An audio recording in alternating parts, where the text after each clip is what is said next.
JT was there. He was the host, and that's kind of how it happened. And I started doing poetry a little bit too. So.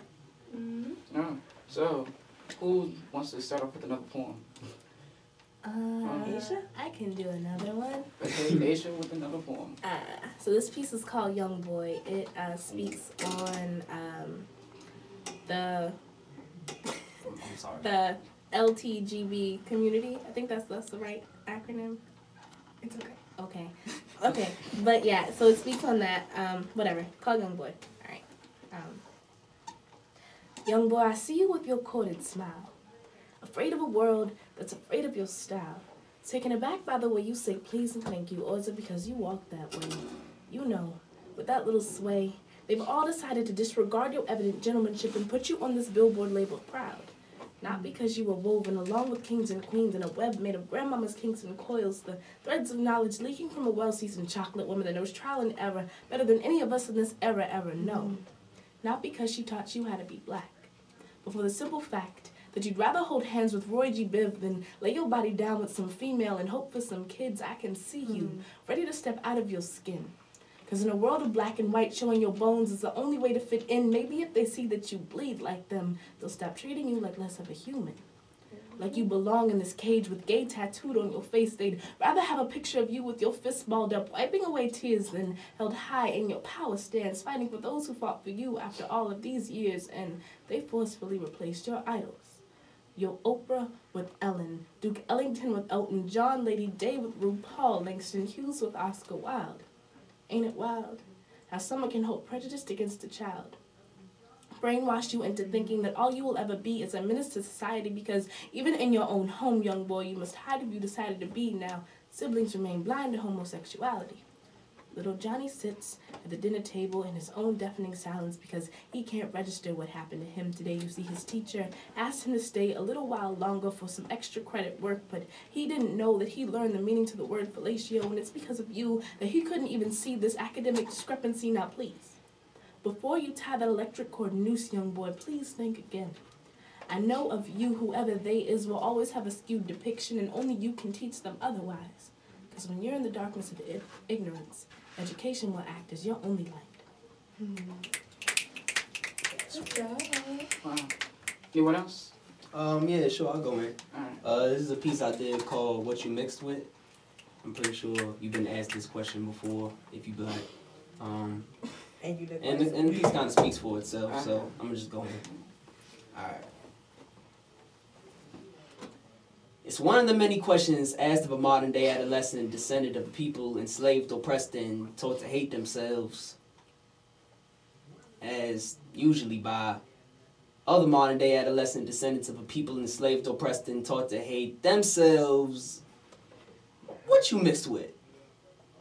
With my dirt yellow skin color that I inherited from my mother, lamb wool hair, full lips, and dark brown stare, I say, nothing, I'm black. She tells me, stop lying, your hair's too good for that. And I'm like, I don't think hair texture should be described as good or bad. Especially not when the one classified as bad is the same exact one you happen to have. See, most people find this question to be harmless, but to be honest, I find it to be the garments that clothe self-hatred. Not because you mentioned the ancestors of other races. That may be the case. It's just the way you say it and ask it makes it seem like you're denying your blackness. Shaking your butt and tapping for the masses, putting on a mask, thinking it's hiding your madness, but you'll soon come to realize that the pigment that shades in the rest of you isn't one that matches. It's like Ali changing his name to Cassius is backwards. Since we the creator's first children we've forgotten, does that make us bastards? Through the practice of a wag vision of what the Christian religion is in the white supremacist system, we were often cast as, from Catholics to Baptists, Satan's minions. While whites were depicting themselves as Jesus, God, and faithful witnesses, the masses of slaves were the masses on Sundays, were passed on being black was a sin, and over time was this indoctrinating into the minds of the slave children. Take a mulatto child, put him in the kitchen, teach him that he's better because he's lighter. Now that's Willie lynching. What's going on these plantations is the experimentation that includes the raping of your foremothers. So Before you brag about your so-called good hair and your light skin, just know it's a slight chance that the white man's genes is in yours because he molested your great-great-grands, and don't think you safe because part of them is in you. Because if you don't at least look 100% white, you're viewed as a NIGGER2. It's a one-drop rule.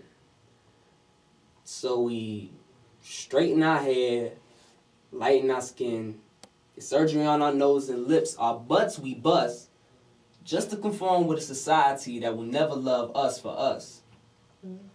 Told my little sister to be proud of who she was. That's why I pity her when she asked me, E.J., why are white girls prettier?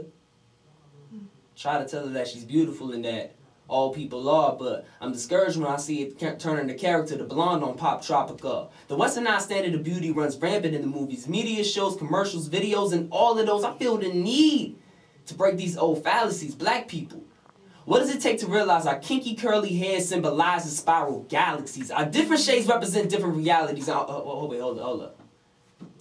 Is that too metaphysical for y'all? Hang on, well, let me offer up some more tangible examples. What you mix with is not a question the police ask when they pull you over for being black, plan on your person crack, in prison you will shoot you in the back. When you walk into that courtroom for something you ain't do, and you get on death row, and the white person who come in after you gets 6 months, you think they knew, or rather gave one, that you was only half black? A white lady hold the person a little tighter when you walk by her. Why, bruh? Don't she know I'm like the 16th white like her? I ain't a fan of no politicians, but after seeing how them white conservatives act, even Obama fell down on the sense that he was just black. Now, I know some come from a mixed heritage. As a result of true love, acknowledge that. All I'm trying to say is never be ashamed to say that you black. That's it. That was it.